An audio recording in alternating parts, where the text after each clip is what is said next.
Hello everyone, तैयारी शानदार चल रही होगी। सभी मन लगाकर पढ़ रहे होंगे। जैसे जैसे एग्जाम नजदीक आता जाता है, हम पढ़ाई को लेकर और अधिक सजग होते जाते हैं कि हाँ, मुझे अब ये पढ़ लेना चाहिए, मुझे अब ये तैयार कर लेना चाहिए और पूरी तरह से आप अब एग्जाम के बारे में सोचने लगते हैं। तो क्या हो ऐसे बिंदु जिनसे कि जो हम पढ़े उनसे हमें बेस्ट आउटपुट मिले, एग्जाम टाइम पर वो बिंदु हमें याद भी आ जाए और जितना हो सके हम एक अच्छी पढ़ाई इन दिनों कर सके। तो कैसे इस लास्ट मौके का हम फायदा उठाएं, इन बिंदुओं के बारे में अब हम बात करने वाले हैं। लेकिन इससे पहले एक इंपॉर्टेंट जानकारी मैं आपके साथ शेयर कर दूं।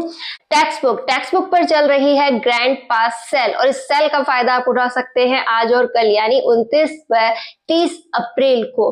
तो यहाँ यदि आप लेते हैं ईयरली टेक्स्ट बुक पास तो ओनली 4 मिलता है आपको 439 रुपए में, और यदि आप यूज करते हैं AY12 कोड तो मिलता है एक्स्ट्रा 12% ऑफ। तो यहाँ पर यदि आप इसे लेना चाहते हैं तो बहुत अधिक सुविधाएं आपको मिल जाती हैं।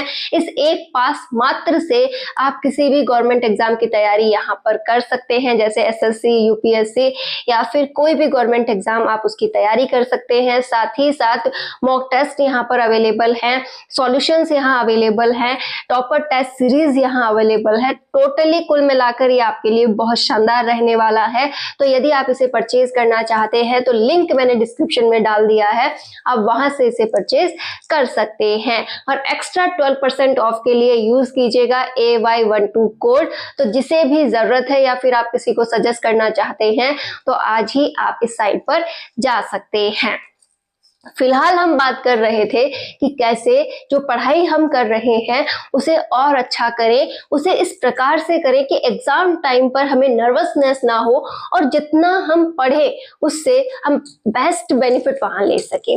आपने भी नोटिस किया होगा कि एग्जाम टाइम पर हम जो हमें आता है उसका अच्छे से यूज नहीं कर पाते हैं, सोचते हैं ये सही है या ये नहीं है, या फिर मैंने पढ़ा तो था ये याद क्यों नहीं आ रहा है, ऐसा ऐसा कुछ तो था लेकिन उसको मैं कैसे कौन सा सही करूं। मतलब ऐसे बहुत से डाउट्स हमारे मन में आते हैं कि वहां पर वो एग्जैक्ट मेहनत जो हमने की थी उसका हम फायदा नहीं ले पाते हैं, और कई बार इसी नर्वसनेस की वजह से हम जो आ रहा था उसे भी गलत कर देते हैं। देखिए यहाँ पर हम मिस्टेक कर रहे हैं अभी से कि जो हम पढ़ रहे हैं उसकी हम रिकॉलिंग नहीं कर रहे हैं कि हाँ मैंने आज ये टॉपिक पढ़ लिया, जैसे एक टॉपिक है मैंने इसको पूरा तैयार कर लिया, चाहे कितने भी पेजेस का है, आज मैंने पूरी कोशिश की, पूरी मेहनत की और एक टॉपिक बहुत अच्छे से तैयार हो गया। ठीक है, मन को भी तसल्ली दे दी, अपने आप को भी तसल्ली दे दी कि हाँ भाई अच्छा हो रहा है, सब कुछ अच्छा हो रहा है। फिर आप नेक्स्ट डे किसी और टॉपिक को पढ़ेंगे, उसके बाद किसी और टॉपिक को पढ़ेंगे, जबकि आपने जो पढ़ा था, जो आपने तैयार किया था, उसको आपने 5-6 दिन में एक बार भी रिकॉल नहीं किया है। रिकॉल करने का मतलब ये नहीं होता है कि आप बस बुक खोले उसे लाइन टू लाइन वापस से पढ़ने बैठ जाए, नहीं। रिकॉल का मतलब होता है अपने माइंड पर प्रेशर देना कि इसे ये तो याद दिलाओ कि इसे याद क्या क्या है, कि आप आंख बंद करें या फिर आप इस तरीके से इस कंडीशन में बैठ जाएं, अपनी आंखों को बंद कर ले और सोचे कि मैंने क्या पढ़ा था, और माइंड को याद करने दे कि इसे याद क्या क्या है। अगर आपको वो थॉट्स, वो पॉइंट्स, वो बातें आप बोल भी सकते हैं, आप मनन कर सकते हैं, तो ये आप पे डिपेंड करता है। तो आप जितना ज्यादा अपने माइंड को प्रेशर देंगे, अपनी जो पढ़ी हुई बातें हैं उन्हें याद करेंगे, जो नहीं आ रहा है उसे उसी समय रिकॉल करेंगे, तो आपको वो बातें बहुत अच्छे से याद हो जाएंगी। तो कभी भी एक पॉइंट पर आकर ना रुके कि ये टॉपिक तो मेरा हो गया है, इसे मैं छोड़ दूं और नेक्स्ट आगे के पॉइंट्स की ओर बढ़ जाऊं। तो आपको ऐसी गलती नहीं करनी है। तो हमें क्या करना है, जो जो टॉपिक्स होते जा रहे हैं उन्हें जब भी वक्त मिले, जब भी आपको लगे कि अब कुछ पढ़ा नहीं जा रहा है, मैं एक तरफ बैठी हूँ लेकिन अब मैं क्या करूं, तो आप अपने माइंड को रिकॉल करने दीजिए, उसे वापस से वो सभी बातें याद दिलाइए जो आपने पढ़ी थी। इससे आप में भी एक कॉन्फिडेंस आएगा कि हाँ मुझे याद है, हाँ मैं इनका यूज कर सकती हूँ। फिर उसके बाद जैसे जैसे आप आगे बढ़ते जाए पुरानी रिकॉलिंग जरूर करते रहें, और फिर उसके बाद आपको क्या करना है, प्रैक्टिस में ये रिकॉलिंग ही आपकी मदद करती है।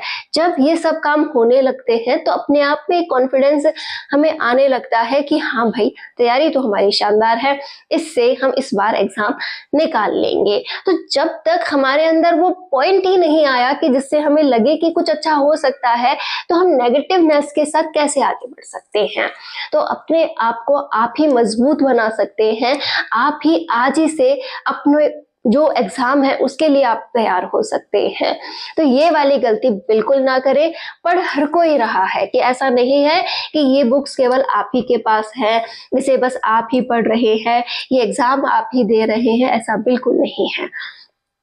जो भी यहाँ पर तैयारी कर रहे हैं उन ज़्यादातर स्टूडेंट्स के पास यही बुक्स है, वो भी आप ही की तरह पढ़ रहे हैं, कोई ज़्यादा तो कोई कम, लेकिन पढ़ हर कोई रहा है। इन बिंदुओं के बारे में वो भी आप ही की तरह जानते हैं। पर जो सिलेक्शन वाला पॉइंट आता है वहां पर जीतेगा कौन? वो जिसे अपने डाउट्स क्लियर है, जिसने अपने पॉइंट्स को रिकॉल किया है, उन 4 ऑप्शंस में से वो सही जवाब जिसे आ रहा है। तो क्यों ना हम भी उन्हीं लोगों की लिस्ट में आ जाएं, क्यों ना हम भी अपने ऊपर विश्वास करने लगे कि हाँ, मैं कर सकती हूँ, मेरी तैयारी अच्छी चल रही है, और हाँ, मैंने पूरा जो है अच्छे से रिवाइज किया है, इसे मैं यूज ले सकती हूँ, और साथ ही साथ मुझे बिल्कुल भी डर नहीं है कि आगे क्या होगा। ये सबसे बड़ा पॉइंट है कि आप जिस दिन अपने अंदर ये डर पाल लेते हैं, बड़े बड़े सपने पाल लेते हैं, और जो आपको करना है रियल में वो नहीं करते हैं, तो आप हारते हैं। हमें बस मेहनत करनी है, जितनी शानदार हो सके उतनी शानदार करनी है, और अपने एग्जाम की ओर बढ़ते चले जाना है। तो आप अपना बेस्ट सोचिए कि क्या हो रहा है। आप सोचिए कि एग्जाम है, उस दिन मैं ऐसे जा रही हूँ, उस दिन मैंने ऐसे एग्जाम दिया है, मुझे इस तरीके से क्वेश्चंस आ रहे हैं, और वो सभी बातें आज ही से रिलेटेड है कि आप तो आज आपने क्या टॉपिक्स डिसाइड किए हैं, आप कितने घंटे पढ़ रहे हैं, और आपका कितना सिलेबस रिवाइज हो गया है, आप किस कंडीशन में अभी चल रहे हैं। आप एक कमेंट जरूर कीजिएगा, और अपने आप से कीजिएगा कि जो कमेंट मैंने लिखी है उसका अपोजिट मुझे आगे चलकर कमेंट करना है कि हाँ, जो मैंने लिखा था कि अभी तक ये नहीं हुआ है मैम, मैं आज कमेंट कर रही हूँ कि वो सभी बिंदु हो गए हैं। वो कमेंट्स आपको अपने लिए छोड़नी है कि हाँ, ये काम मैंने सोचा है, ये काम मुझे करना है। और नेक्स्ट जब आप लास्ट में वो कमेंट करें कि हाँ, कुछ दिनों बाद एग्जाम के नजदीक आपकी कमेंट हो, तो वो ये होनी चाहिए कि मैंने अपना प्रॉमिस पूरा किया, जो मैंने कमेंट किया था कि मैं इतना कर लूंगी वो मेरा हो चुका है, और अब मैं लगातार आगे बढ़ रही हूँ, और देखना मैम, ये वाला एग्जाम मेरा निकल जाएगा। तो जितना कॉन्फिडेंसली आप अपने ऊपर विश्वास करेंगे उतना ही ज्यादा आप अच्छा कर पाएंगे। तो आज से क्या क्या हमें करना है, जो हम पढ़ेंगे, जितना हम टारगेट डिसाइड करेंगे उसे हम पूरा करेंगे। दूसरा, हम रात को सोने से पहले या नेक्स्ट डे तो करना ही करना है, हम एक्टिव रिकॉलिंग करेंगे, और रिकॉल करने के बाद हम अच्छी वाली प्रैक्टिस करेंगे। चाहे जितने भी क्वेश्चंस उस टॉपिक से रिलेटेड मेरे पास हो, उसे मुझे सॉल्व करना ही है। चाहे आप इसके लिए कोई भी ऑफलाइन, जो भी आपके पास मॉडल टेस्ट पेपर वगैरह कुछ भी आपके पास अवेलेबल है, उस टॉपिक को वहां से एक बार जरूर सॉल्व करके देखें। इसके अलावा आपको करना क्या है, अपने ऊपर हमेशा विश्वास बनाए रखना है, अपने आप को नेगेटिव डायरेक्शन में नहीं जाने देना है कि हाँ, मैं बिल्कुल भी नेगेटिव नहीं सोचूंगी, मुझे हारना नहीं है। अपने आप को मतलब मजबूती के साथ रखना है। कैसे कि इन दिनों हम टूटते बहुत हैं, जब हम डरते हैं कि कैसे होगा, ये सिलेबस इस तरीके से ही हुआ है, अभी तो 100% हुआ ही नहीं, मैं क्या करूं, मैं कुछ नहीं कर सकती, देखो परिस्थितियां कितनी मुझे घेरे जा रही हैं, हालात मेरे पक्ष में नहीं आ रहे हैं, आगे क्या होगा? आगे वही होगा जो प्लान है। लेकिन जो प्लान है उसमें आप कितने आगे जा रहे हैं वो भी महत्वपूर्ण होता है। लेकिन आप अपनी पहचान ना खोए, अपने ऊपर विश्वास ना खोए, और आप जितना अच्छा कर सके उतना अच्छा जरूर करें। तो इसी उम्मीद के साथ कि आज आप अपना बेस्ट देंगी, जितना आप सुबह कर चुकी हैं वो अच्छा, लेकिन आज का पूरा दिन और जो रात का हिस्सा है जिसे आप पढ़ने के लिए यूज करती हैं वो बेस्ट होना चाहिए, आपके टारगेट्स पूरे होने चाहिए, और जितना अच्छा आप रिकॉल कर सके वो जरूर कीजिएगा, जितना आप रिवाइज कर सके वो जरूर कीजिएगा, और जिस टॉपिक की आज प्रैक्टिस डिसाइड की है उसके लिए भी समय जरूर निकालिएगा। ये वाली बात कहते हुए मुझे कई बार ऐसा लगता है कि मैं उन बहनों को भूल जाती हूँ जो हाउसवाइफ है, क्योंकि इन्हें इतने ज़्यादा काम मिले हुए होते हैं कि ये पूरी तरह से अपने लिए समय नहीं निकाल पाती हैं। फिर भी मैं उनसे यही कहूँगी कि ये जो थोड़ा-सा काम का आपका प्रेशर है, इसे आप थोड़ा कम कीजिए और जहाँ तक हो सके काम को टालने की कोशिश कीजिए कि ये वाला काम मैं कैसे टाल सकती हूँ, इसे मैं कब डिले कर सकती हूँ, ये कहाँ मैनेज हो सकता है, मुझे वो समय चुरा कर पढ़ाई के लिए यूज़ करना है।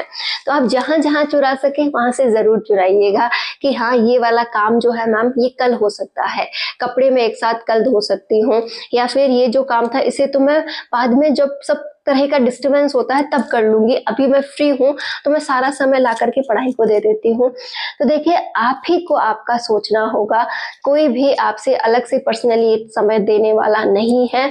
अब बहुत कम समय एग्ज़ाम के लिए बचा है, तो कुछ दिन काम को डिले करने का सोचिए। अगर कोई बड़ा काम आप छेड़ने वाली हैं, कुछ ऐसा कुछ है जो आप करने वाली थी, उसे थोड़े दिनों के लिए आप छोड़ दीजिए।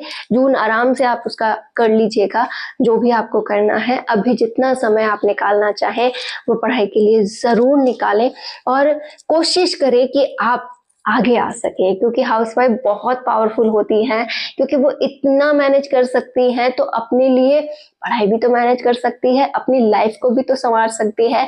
तो कोशिश बिल्कुल मत छोड़िएगा, इस एग्जाम में ही मुझे क्लियर करना है, इस विश्वास के साथ आगे बढ़ते रहिए, जो होगा सो देखा जाएगा। लेकिन अपने अंदर एक तसल्ली जरूर रखिएगा कि मैं जो कर रही थी वो बेस्ट था और मैं आगे चलकर भी इससे बेस्ट करती रहूंगी।